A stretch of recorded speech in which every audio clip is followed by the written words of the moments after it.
की ओर रुख करते हैं, जहां हरियाणा के मुख्यमंत्री मनोहर लाल ने बजट सत्र के दौरान सदन को आश्वासन दिया कि पंचकुला के सेक्टर 23 से 28 तक 1992 में अधिग्रहित की गई भूमि के बारे में जिन प्लॉट धारकों को हरियाणा शहरी विकास प्राधिकरण द्वारा इनहेंसमेंट की किस्त जारी की गई है, उसकी जांच की जाएगी और प्लॉट धारकों पर इस राशि का लोड नहीं दिया जाएगा। मुख्यमंत्री ने यह आश्वासन प्रश्नकाल के दौरान पूछे गए एक प्रश्न के उत्तर में सदन को दिया था। उन्होंने इस बात का भी आश्वासन दिया कि इस बात का भी पता लगाया जाएगा कि अधिग्रहित की गई भूमि डग्गर नदी की है या शामलात जमीन है। उन्होंने कहा कि इनहेंसमेंट राशि को ठीक करवाया जाएगा। ये 1992 में एक्वायर की गई और 1992 में जिन अधिकारियों ने एक्वायर की थी, जहाँ चाहे वो डीआरओ थे, चाहे वो पूरी टीम थी जो उसकी इंस्पेक्शन करती थी, कि घग्गर की जमीन वो वास्तव में किसके नाम है, घग्गर नदी की है या व्यक्तिगत है या शामलात है या क्या है। तो वो किसी घग्गर की नदी की तो है नहीं, है वो शामलात जमीन है, लेकिन उसको भी लोगों को पेमेंट कर दी गई, उसको भी एक्वायर किया और उसके बाद फिर पेमेंट कर दी गई। हाँ, पेमेंट के बाद फिर अनाउंसमेंट आई। पहली बात तो है कि क्योंकि वो पहले पेमेंट की जा चुकी है, प्लॉट सारे बिक गए हैं, प्लॉट भी उसमें अभी कुछ बाकी है, कुछ बिक गए हैं, लेकिन अनाउंसमेंट का विषय का तो मैं कहता हूं कि अब जो आगे अनाउंसमेंट आई हुई है वो अब जो प्लॉट होल्डर्स हैं उनके ऊपर लोड नहीं की जाएगी। अगर कहीं कर दिया है तो उसको हम ठीक करा देंगे। वहीं गुरुग्राम के सिकंदरपुर बढ़ा में बाबू श्री खाटू श्याम जी के मेले का भव्य आयोजन किया गया, जिसमें मुख्य अतिथि केंद्रीय राज्य मंत्री राव इंद्रजीत सिंह पहुंचे। जैसे ही केंद्रीय मंत्री सिकंदरपुर बढ़ा में पहुंचे तो उनका जोरदार भव्य स्वागत किया गया। सिकंदरपुर बढ़ा की तरफ से केंद्रीय राज्य मंत्री राव इंद्रजीत सिंह को पगड़ी भी पहनाई गई। मेले के साथ साथ यहां पर कुश्ती, दंगल और कबड्डी का भी आयोजन किया गया, जिसमें दूर दूर से आए खिलाड़ियों ने बढ़ चढ़ कर हिस्सा लिया। पहलवान नासिर हुसैन और अजय लघुवास पहलवान के बीच 1,21,000 की कुश्ती हुई।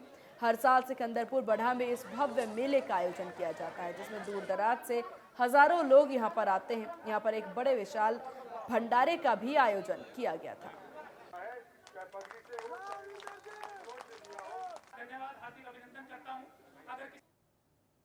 हरियाणा के गृह और स्वास्थ्य मंत्री अनिल विज का 70वां जन्मदिन आज कार्यकर्ताओं ने धूमधाम से मनाया।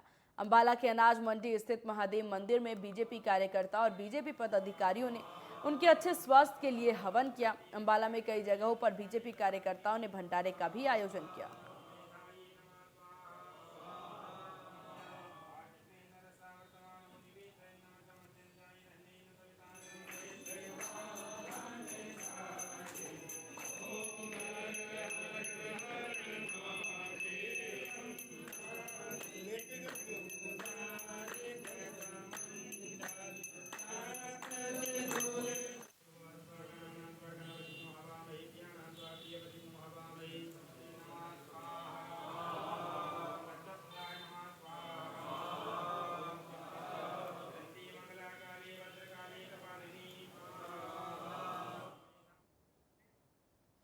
कहते हैं मंजिल उन्हीं को मिलती है जिनके सपनों में जान होती है। पंखों से कुछ नहीं होता, हौसलों से उड़ान होती है।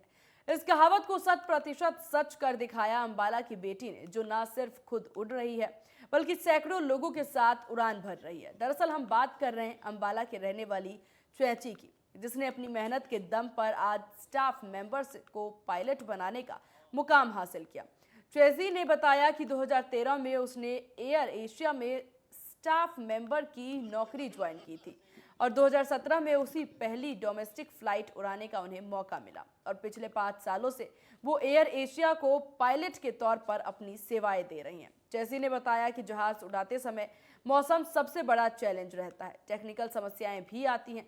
इसके अलावा उन्होंने बताया कि उसका सपना कैप्टन बनकर इंटरनेशनल फ्लाइट्स उड़ाने का है। मूल रूप से अंबाला की रहने वाली चैसी अब अपने घर लौटी तो आज वह गृह मंत्री अनिल विज से मिलने पहुंची, जहां गृह मंत्री अनिल विज ने उनके करियर और भविष्य के बारे में जानकारी ली।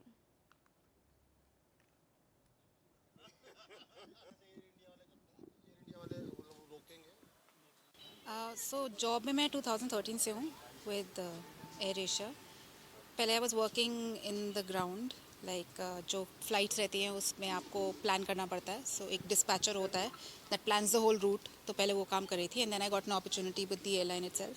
2017 से I been flying and it is challenging in the sense weather is the biggest challenger for us. So winds, rain रहता है and plus you have foggy conditions in the winter. So every season brings challenges for us. And other than that बाकी जो normal रहता है technical problems with the aircraft, you have specific issues. So that is a day-to-day challenge. Plus of course safety is one of the prior things that we look at. Ambala में बनी नई महिला police station building का उद्घाटन आज ADGP Shrikant Jadhav ने कर दिया।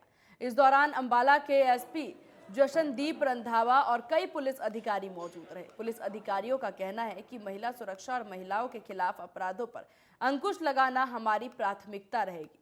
नए भवन से न सिर्फ पुलिस कर्मचारी बल्कि आम महिलाओं को भी काफी फायदा मिलेगा।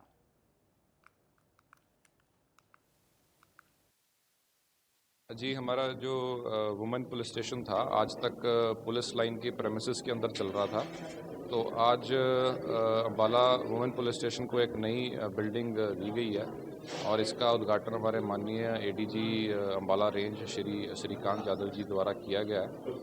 और बहुत ही अच्छी बिल्डिंग एचपीएचसी द्वारा ये बनाई गई है और मुझे पूरा विश्वास है कि इसमें हमारे जो पुलिस पर्सनल हैं उनको एक अच्छे एटमॉस्फेयर में काम करने का मौका मिलेगा और वो अच्छा डिलीवर करेंगे। New women police station Ambala city जो आज इनोग्रेशन हुआ है, जिसका एडीजीपी साहब के द्वारा आज इनोग्रेशन किया गया है।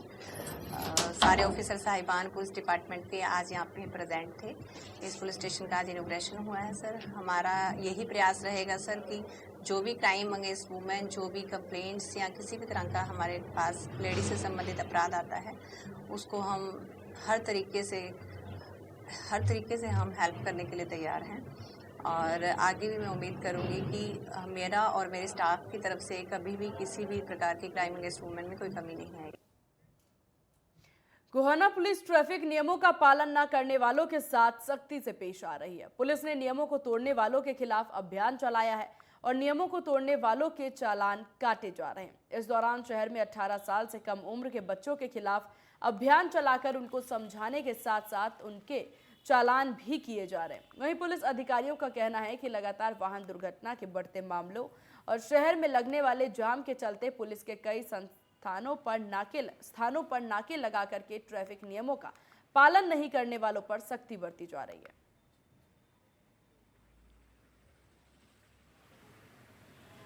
इस बारे में हम डेली चलान करते हैं और जगह जगह अलग अलग टाइम पर नाके लगाते हैं और इस पर कानून की जो उल्लंघना करते हुआ पाया जाता है उसके चलान कर रहे हैं। और स्कूलों में जाके टीचर्स के मार्फत और हम भी बच्चों को जागरूक कर रहे हैं। बच्चों को चलाना अलाउ नहीं है जब तक लाइसेंस ना बन जाए। इस बारे में जागरूक कर रहे हैं और चलान भी कर रहे हैं। और कुछ मेन मार्केट पुराना शहर है, रास्ते छोटे हैं, कुछ लोग रोड पर गाड़ी खड़ी कर देते हैं जिससे ट्रैफिक आने जाने में बाधा पड़ती है। हम उनके भी रोंग पार्किंग के चलान कर रहे हैं। तो सर डिजिटल चलानिंग और घर भेज रहे हैं उनके? नहीं, डिजिटल चलानिंग नहीं है, मैनुअल चलान कर रहे हैं। और इसके बारे में कोशिश कर रहे हैं, हटवाते हैं उन गाड़ियों को, नहीं मिलता तो रेडिया वगैरह को उनको भी साइड में करवाते हैं और कुछ वेट करते हैं, उसको आने पर चलान करते हैं। फतेहाबाद के लघु सचिवालय में अपनी मांगों को लेकर के धरना दे रहे किसानों ने आज धरना स्थगित कर दिया। बता दें कि किसान सारी रात लघु सचिवालय में पड़ाव डाले बैठ रहे थे और यहीं पर उनके लिए लंगर पानी का इंतजाम किया गया। आज डीसी ने किसानों के डेलीगेट को बातचीत के लिए बुलाया और उनकी सभी जायज मांगों के समाधान का आश्वासन दिया। इसके बाद किसानों ने अपना पड़ाव हटाने की घोषणा कर दी। बता दें कि किसानों और डीसी के बीच एक बैठक हुई जिसमें उपायुक्त ने किसानों और श्रमिकों से जुड़ी मांगों पर गहनता से विचार विमर्श किया और साथ ही किसानों को आश्वासन दिया कि उनकी समस्याओं का जल्द ही समाधान करेंगे।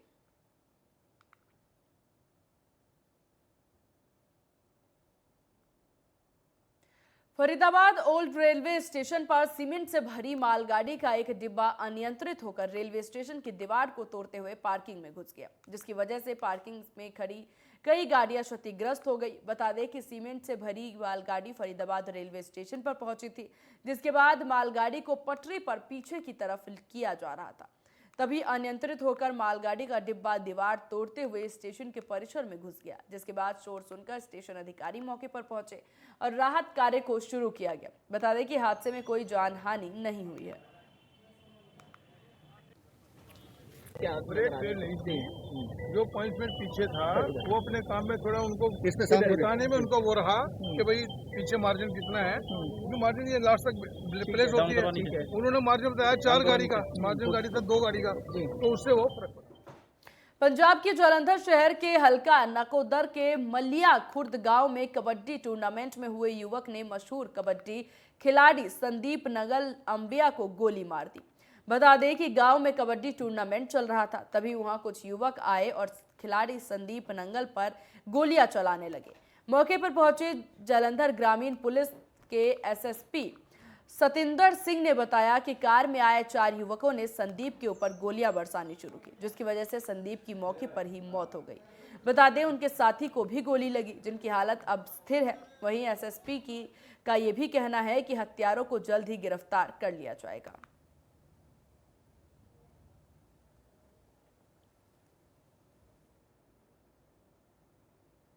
रंगों के त्योहार होली का सभी को बेसब्री से इंतजार रहता है और इसी बार की होली बड़े ही हर्षोल्लास के साथ चंडीगढ़ में मनाई जा रही है। कोरोना महामारी के चलते लगी पाबंदियों के कारण होली का त्योहार फीका रहता था, लेकिन इस बार चंडीगढ़ में लोग खरीदारी कर रहे हैं और लोगों में भी काफी उत्साह देखने को मिल रहा है। त्योहार होली का हर किसी को बेसब्री से इंतजार रहता है। पिछले 2 सालों की अगर बात करें, कोरोना के चलते कई पाबंदियां यहां पर लगाई गई थी, जिसके चलते इस त्योहार को मनाया नहीं गया था। लेकिन इस बार जो सभी पाबंदियां हटा दी गई है और आप देखिए चंडीगढ़ के सेक्टर 22 में इस वक्त मैं मौजूद हूं और किस तरीके से लोगों में उत्साह देखते ही बन रहा है। जो लोग हैं लगातार मार्केट्स में पहुंच रहे हैं और तरह तरह की जो गुलाल हैं उसकी खरीदारी यहाँ पर हो रही है। यहाँ पर लोगों से ही जानते हैं कि जिस तरीके से कोरोना के तहत जो पाबंदियां लगाई गई थी, अब वो पाबंदियां हटा दी गई है। 2 साल के बाद होली है वो मनाई जा रही है। दिवाली के बाद अगर किसी त्योहार का बेसब्री से इंतजार रहता है वो होली है। दुकानदार भी हमारे साथ हैं, इनसे जानेंगे जिस तरीके से 2 साल काफ़ी प्रतिबंध लग गया था, इस बार किस तरीके का रुझान दिखने को मिल रहा है लोगों में? इस बार मैडम हमें रुझान ये मिल रहा है, एक तो आम आदमी पार्टी की सरकार बन गई है, दूसरा रुझान ये मिल रहा है अभी इस बार होली का त्यौहार बहुत अच्छा जाएगा। ये 2 साल हम बहुत ज़्यादा परेशान रहे हैं अभी कोरोना की वजह से, ना तो काम खुला ना कोई हमारा माल बिका, लेकिन इसमें उम्मीद लग रही है अभी इस बार पूरा माल हमारा निकल जाएगा। तो लोग लगातार पहुंच रहे हैं गुलाल लेने के लिए और जो 2 साल आप लोगों को घाटा हुआ है वो पूरा हो जाएगा? उम्मीद तो पूरी है मैडम होने की, बाकी आगे रब की मर्जी है, देखो क्या करता है। ज़्यादातर लोग किस तरीके का कलर ले रहे हैं सर यहाँ से, और कौन कौन सी वैरायटीज है यहाँ? ऑर्गेनिक कलर चल रहे हैं, हर्बल कलर चल रहे हैं, ये सारा डिमांड इन चीज़ों की है। जो होली है अब भव्य तरीके से लोग मनाते हैं, काफ़ी उत्साह लोगों में देखने को मिल रहा है। और ये विग आप देख सकते हैं कि रंग बिरंगे किस तरीके की चीज़ों की यहाँ पर डिमांड है और इसके अलावा बच्चों के लिए अलग तरीके की पिचकारी आप यहाँ पर देख सकते हैं। तो जो रंगों का त्यौहार गुलाल, अगर हम बात करें गुलाल की तो नेचुरल कलर भी यहाँ पर रखे गए हैं। तो कहीं ना कहीं जो इस बार की होली है, जो चंडीगढ़ के सिटी ब्यूटीफुल के लोग हैं बड़े ही उत्साहपूर्वक